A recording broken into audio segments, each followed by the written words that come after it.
ఓం నమ శివాయ. నా పేరు పాండురంగారావు. రుద్రాక్షలు వేదగణితము.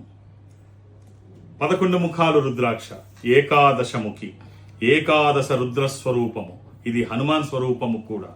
ఏకాదశ రుద్రస్వరూపము అంటే ఓం నమో అస్తు భగవాన్ విశ్వేశ్వరాయ మహాదేవాయ త్రయంబకాయ త్రిపురాంతకాయ త్రికాగ్ని కాలాయ కాలాగ్ని రుద్రాయ నీలకంఠాయ మృత్యుంజయాయ సర్వేశ్వరాయ సదాశివాయ శ్రీమన్ మహాదేవాయ నమః.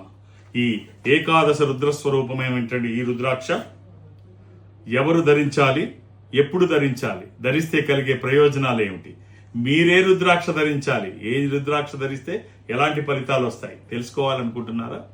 నన్ను డైరెక్ట్ గా కలవాలనుకుంటే ఈ నెంబర్తో సంప్రదించండి. వేద గణితం శ్రీ పాండురంగారావు గారు డేట్ ఆఫ్ బర్త్ చెప్పంగానే ఆ చక్రం వేయటం కానీ అది కానీ కొన్ని సెకండ్స్లో జరిగిపోయేటువంటి ఓ ప్రక్రియ. అలాంటి వారు మనకి ఇప్పుడు ప్రస్తుతం ఒక్క పాండురంగారావు గారే ఉన్నారేమో అని నాకు అనిపిస్తోంది.